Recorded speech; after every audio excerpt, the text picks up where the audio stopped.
Olá, estamos de volta para estudarmos com vocês a Palavra de Deus e hoje o texto é muito interessante, é uma história assim que me chama muito a atenção, principalmente para o momento em que nós estamos vivendo. Hoje de manhã, se você saiu pelas ruas, você ouviu falar de alguma coisa? Do que você ouviu falar? Se você foi ao mercado, as pessoas estavam conversando sobre algum assunto parecido com o que você ouviu falar de manhã? Quando você foi caminhar no final da tarde, as pessoas que estavam paradas ali na esquina estavam conversando sobre alguma coisa. Sobre o que você tem ouvido falar nos últimos dias?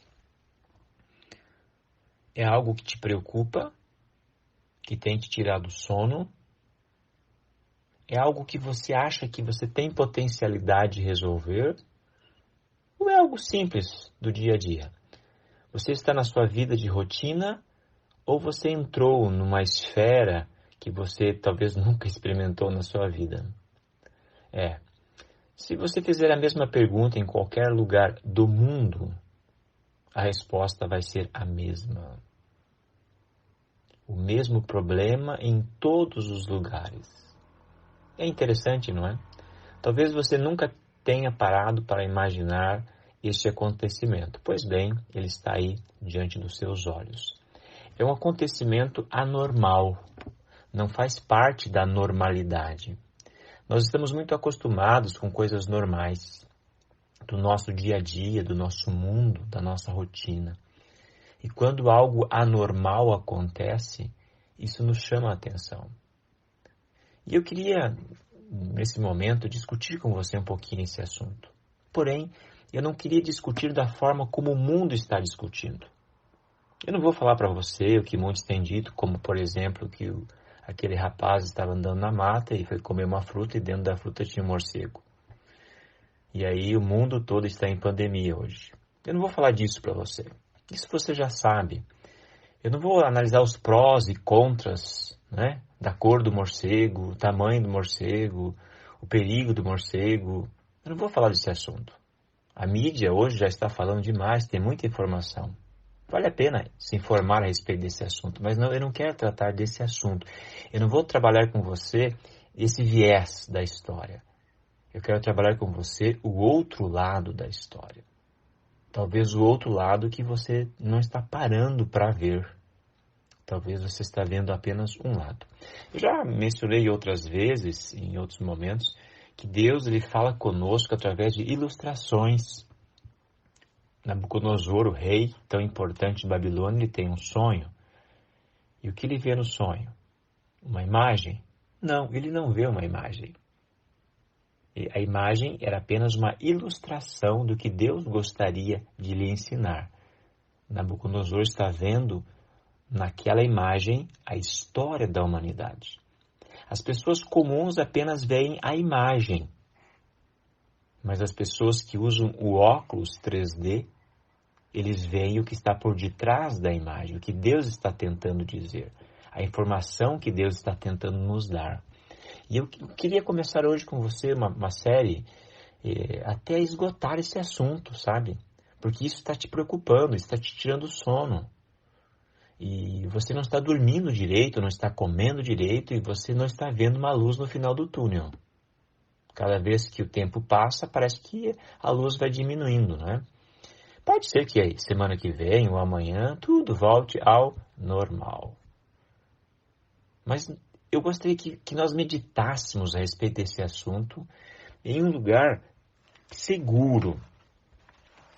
Porque nós nos tornamos prisioneiros nos últimos dias de uma palavra chamada medo. Você está vendo o medo na face das pessoas. Elas andam com medo, acordam com medo. Quando elas acordam, elas têm o desejo de ter sido um sonho aquilo e não estar vivendo essa realidade. E essa realidade pode piorar. Com certeza pode piorar. E o que pode impedir que piore? Como nós podemos mudar essa realidade? Primeiro, mudando a nossa realidade interna. Porque se existe um problema externo, eu primeiro tenho que resolver o problema que está mais próximo de mim, que é o que está dentro de mim. que é o que me sufoca, que me angustia, o meu problema interno. Então, eu vou ler esse texto em um outro momento, a gente vai analisá-lo. O objetivo não é fazer uma análise de texto agora, mas São João, capítulo 8, verso 32, diz assim: E conhecereis a verdade, e a verdade vos libertará. Nós temos recebido muitas informações a respeito de um pequeno vírus chamado coronavírus. Bem pequenininho, que a gente nem consegue ver. Mas será que é o vírus que está aí? O vírus talvez seja apenas a imagem que Deus mostrou ao rei Nabucodonosor. Ele viu uma imagem grande, não é? Dividida em partes de metais e tudo mais. Não era a imagem que Deus estava mostrando a história da humanidade dividida em partes. Nós precisamos entender realmente o que está por detrás dessas questões. O segundo texto se encontra em Provérbios, lá no capítulo 3, versículo 6 em diante, que diz assim: Reconhece-o em todos os teus caminhos, e ele endireitará as tuas veredas. Porventura estou falando a alguém que está com as suas veredas tortas? Quando a gente anda por caminhos tortos, nós muitas vezes nos perdemos pelo caminho e nos sentimos angustiados. Mas qual é o primeiro passo a tomarmos para que nós possamos voltar ao caminho correto? Reconhecê-lo. O que é reconhecê-lo? Tem tanta gente passando diante de nós não sabemos quem são essas pessoas. Mas Deus não quer que apenas a gente conheça a gente quer que a gente conheça Ele, que você o reconheça. Saiba com quem você está lidando e quem está lidando com você. Então, o primeiro passo para você endireitar suas veredas é reconhecê-lo. No verso 7 do capítulo 13 de Provérbios diz: Não sejas sábio aos teus próprios olhos. Teme ao Senhor e aparta-te do mal. Sabe, queridos, cada vez mais a ciência tem aumentado, a tecnologia tem se desenvolvido e as pessoas elas estão sendo sucumbidas por um universo de pseudo-conhecimento. Nós não conseguimos nem entender uma célula, muito menos um corpo humano. Só nessas últimas 24 horas o seu coração vai bombear cerca de 6.000 litros de sangue e você não vai ver um ruído de bomba. Mas ele está funcionando. E ele vai bombear por 60, 70, 80, 90, 100 anos. Mas é incrível como as pessoas têm dificuldade de reconhecer isso. De reconhecer que se uma pequena bolinha de sangue atingir seu cérebro, você já era. Sabe, todo o sistema do corpo humano é tão complexo que se não tiver uma pessoa, alguém cuidando dele pra gente, a gente não acordaria no dia seguinte. Mas infelizmente nós estamos tão envolvidos com coisas tão grandes que temos dificuldade de reconhecê-lo. O que ele diz quando nós fazemos isso, quando nós o reconhecemos e não somos sábios aos nossos próprios olhos? Ele diz assim no versículo 8: Será isso saúde para o teu corpo e refrigério para os teus ossos. Então, nós vamos começar a viver. Sabe, talvez eu esteja falando aqui uma pessoa de meia idade. A ficha está começando a cair agora. Quando você chega lá pelos 40, 46, que é a idade que eu tenho hoje, você olha para trás e pensa, já foi. A melhor parte já foi. Daqui para frente é ladeira abaixo. As pessoas estão passando sua vida sem viver a vida. E quando elas percebem que um vírus ou uma pulga contaminada por um morcego pode tirar a vida, então as pessoas entram em desespero, entram em pânico, se escondem dentro de casa, em qualquer lugar, porque estão com medo. Eu não estou dizendo aqui que nós não devemos tomar cuidado com as coisas. Sabe, tudo que está sendo falado hoje para nós é aquilo que a gente já deveria estar fazendo durante toda a vida como estilo de vida. Nos cuidados com a saúde, com a higiene e tudo mais. Mas nós levamos a nossa vida de forma relaxada muitas vezes. E agora que a nossa vida está em jogo, então o pânico impera no nosso coração. Então, se olharmos por esse ângulo, nós não estamos nem um pouquinho preocupados com o coronavírus. Nós não estamos preocupados com o Brasil, com a economia, nós estamos preocupados com a morte. Estamos preocupados conosco mesmo. Estamos preocupados em perder aquela pessoa de idade que nós não aproveitamos ao longo da vida. E talvez perder aquela criança que nós quase não damos atenção. E nos sentimos com nossa consciência culpada por não termos feito o que deveríamos ter feito e corrido atrás de uma pseudo-felicidade. Mas você sabe o que vai acontecer se o coronavírus alcançar alguém da sua família? Daqui 1 ano, 2 anos, você vai ser a mesma pessoa. Você vai, como o gado, voltar a ser a mesma pessoa. Por que você vai voltar a ser a mesma pessoa? Porque você não consegue olhar no espelho e reconhecê-lo em você. Nós vamos começar uma série longa. São muitas aulas. Você não é obrigado a assistir todas as aulas. Mas o objetivo dessas aulas é ajudar você a entender realmente quem você é. O propósito da sua vida. Eu sei que você está estressado nesse momento. Talvez não seja o melhor momento, né? Mas é o momento que você está tendo de folga. Todos estão tendo tempo agora, não é? Então, eu vou ler mais um verso aqui de Provérbios, diz assim: honra o Senhor com os teus bens e com as primícias de toda a tua renda, e se encherão fartamente os teus celeiros, e transbordarão de vinho os teus lagares. Você acha que Deus é mentiroso? Eu conheço muita gente mentirosa, caloteira, que dá o cano, mas Deus não. Eu conheci esse Deus maravilhoso de forma mais direta, assim, há 30 anos atrás. E eu fiquei imaginando como que eu posso viver sem Ele. Em que eu vou basear minha vida sem Ele? E nesses 30 anos, tenho 46 anos hoje, Ele nunca me deixou na mão, mas nunca me deixou na mão.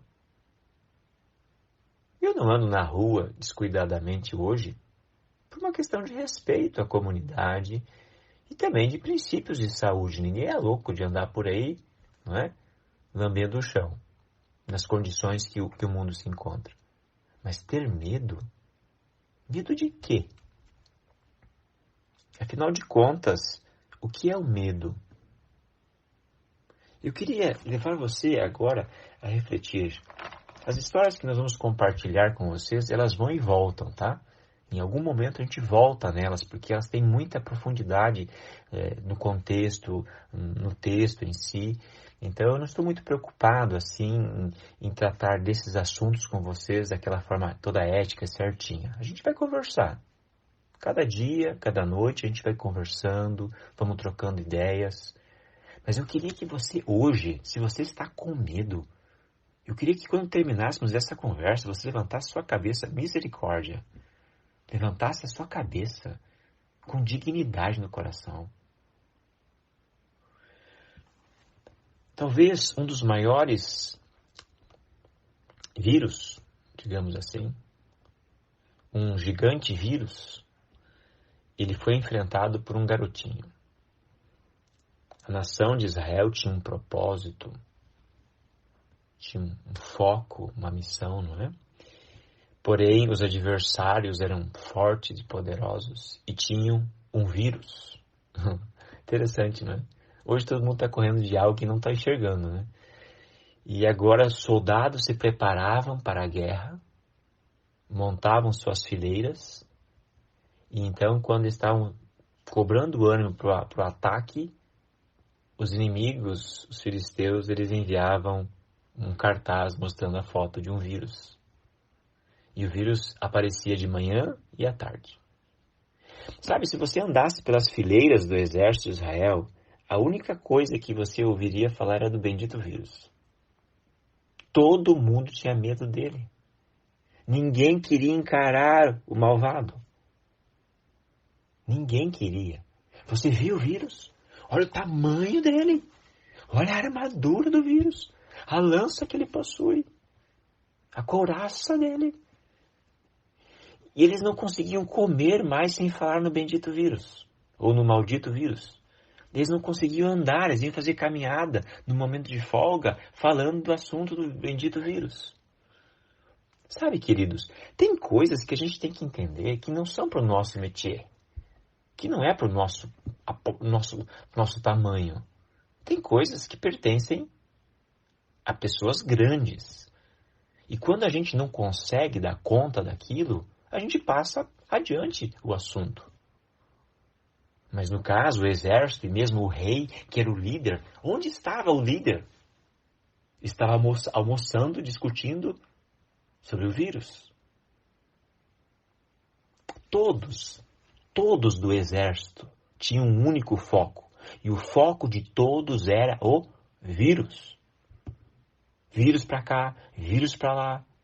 Alguém vai ter que combater o vírus, mas ninguém tem coragem de combater o vírus. Cobravam ânimo, descobravam ânimo. E assim, dia e noite, eles estavam sendo massacrados por um inimigo, um único inimigo. Até que Jessé diz assim para o seu garoto: filho, está demorando muito essa batalha. Vai lá, veja o que está acontecendo. Leva aqui alguns alimentos e mantimentos e vai ver o que está acontecendo. Essa história ela está em 1 Samuel, capítulo 17. A gente vai voltar de Samuel aqui várias vezes durante o programa nosso aqui de estudo.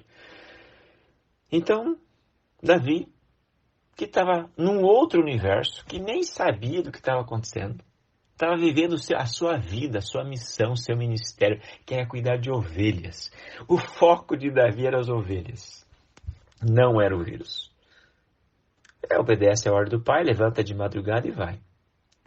E lá no versículo 23 do capítulo 17 de 1 Samuel diz assim: estando Davi ainda a falar com eles, eis que vinha subindo do exército dos filisteus o duelista Vírus.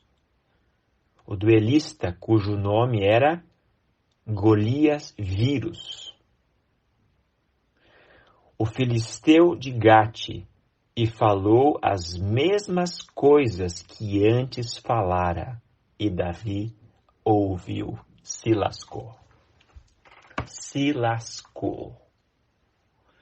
Ele estava acostumado a vir todos os dias, de manhã e tarde, diante das fileiras, cuspir no rosto dos soldados, que tremiam, faziam xixi nas calças de medo.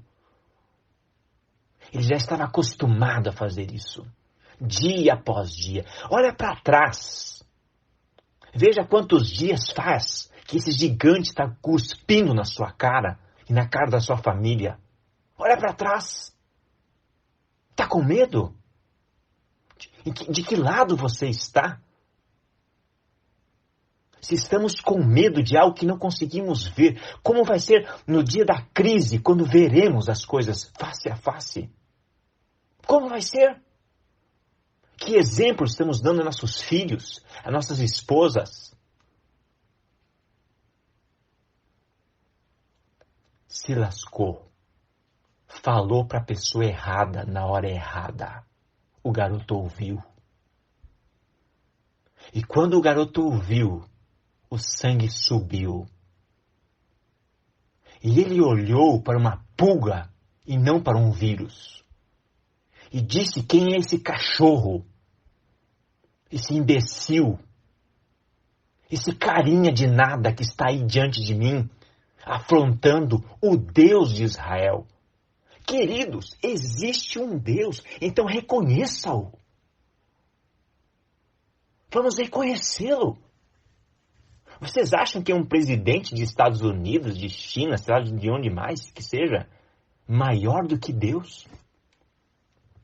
Em que lugar estamos colocando o nosso Deus?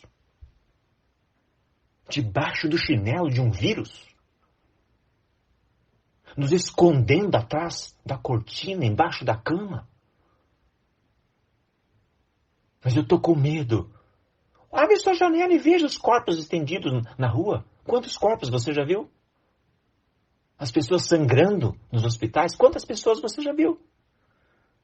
Enquanto nós estamos escondidos, pessoas morrem de AIDS, morrem de fome, de miséria.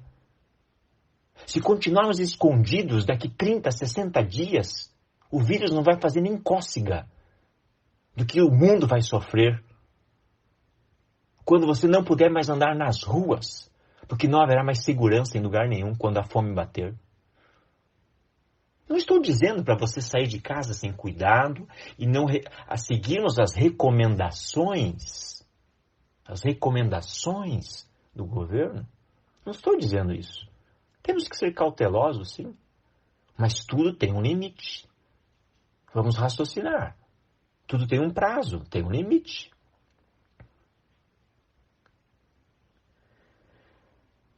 Sabe, queridos, é muito importante que a gente tenha a visão de que, se nós reconhecermos a Deus, Ele é quem vai endireitar os nossos caminhos. E também se nós reconhecermos que nós não sabemos a fonte da solução para os nossos problemas, nós precisamos ir à fonte. O verso diz: e conhecereis a verdade, e a verdade vos libertará. Mas quem é a verdade? Jesus responde: eu sou o caminho, eu sou a verdade e eu sou a vida. Ninguém vem ao Pai senão por mim. Então, se você tem medo de perder a vida, só tem um jeito de você não perdê-la. É ir a Cristo. É seguir os passos de Cristo.